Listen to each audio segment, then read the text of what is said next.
ចាជំរាបសួរបងប្អូនថ្ងៃអង្គារ8រោចខែបឋមសាទឆ្នាំមមីអដ្ឋាស័កពុទ្ធសករាជ2570ត្រូវនឹងថ្ងៃទី7ខែកក្កដាឆ្នាំ2026ក្រុមសាមគ្គីញាតិព្រះធម៌ជើងវត្តចំណាបាន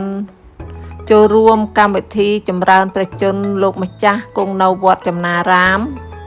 សង្កាត់កណ្ដាលដុំក្រុងច្បារមនខេត្តកំពង់ស្ពឺខ្ញុំព្រះករណាខ្ញុំទាំងអស់គ្នាសូមប្រគេនពរលោកម្ចាស់សូមលោកម្ចាស់មានសុខភាពល្អសំណាងល្អព្រះជន្មយឺនយូរប្រកបការងារអ្វីឲ្យសម្រេចជោគជ័យគ្រប់ភារកិច្ចសូមជូនបុណ្យលោកតាលោកយាយបងនិងញាតិមិត្តទាំងអស់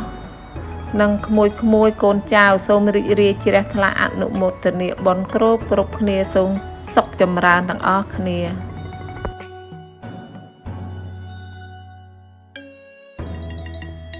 ស្រឡាញ់ខ្លួនឯងដោយខន្តីស្រឡាញ់អ្នកដទៃដោយមេត្តាស្រឡាញ់សង្គមជាតិដោយការសិក្សាស្រឡាញ់សាសនាដោយការប្រតិបត្តិ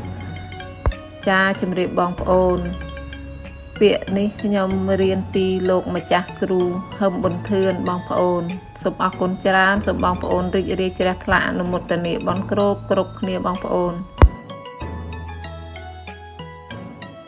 ចាជំរាបបងប្អូនព្រោះអីខ្ញុំចេះតែយកពាក្យលោកម្ចាស់គ្រូហឹមប៊ុនធឿនយកមកនិយាយក្នុងនេះព្រោះខ្ញុំស្រឡាញ់ពាក្យនិងស្រឡាញ់ខ្លួនឯងដោយខន្តីស្រឡាញ់អ្នកដទៃដោយមេត្តាស្រឡាញ់សង្គមជាតិដោយការសិក្សាស្រឡាញ់សាសនាដោយការប្រតិបត្តិខ្ញុំស្រឡាញ់ពាក្យហ្នឹងណាបងប្អូនអើយបានខ្ញុំចេះតែយកមកនិយាយ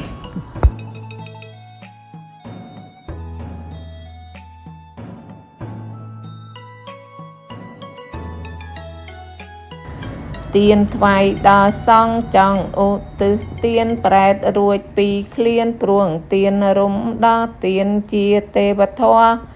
លំអសពរងទៀនមានចិត្តស្មងសង្គ្រោះជីវិតទៀនគឺជាទ្រព្យជាប់តាមសន្តានជាមិត្តរួមប្រានឆ្លងភពងងឹតទៀនកាច់បំបាក់មោហៈក្នុងចិត្ត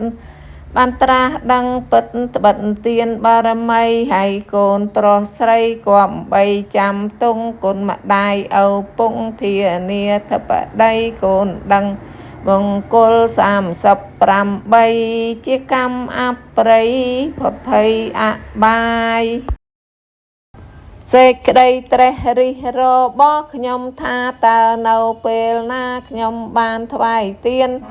ថ្វាយប្រាសាទថ្មីតាមទ្រព្យដែលមានជាវិរហាទៀនថ្វាយចំពោះសង្ឃសេចក្តីត្រេះរិះរបស់ខ្ញុំថាតើនៅពេលណាខ្ញុំបានអោនអង្គថ្វាយក្រែពូខ្នើយដោយចិត្តផ្ចិតផ្ចង់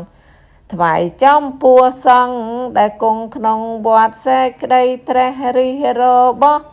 ខ្ញុំថាតើនៅពេលណាខ្ញុំបានថ្វាយភ័ព្វផ្សំដោយមាសៈធ្វើដោយមន្តចន្ទសាលាកភ័ណ្ឌជាអរហាទៀនសេចក្តីត្រេះរិះរបស់ខ្ញុំថាតើនៅពេលណាជួបព្រះទ្រង់ញាណព្រមទាំងព្រះសង្ឃសទ្ធាខ្ញុំមានថ្វាយជ័យព្រះទានសម្ពុនសាច់ល្អសេចក្តីត្រេះរិះរបស់ខ្ញុំ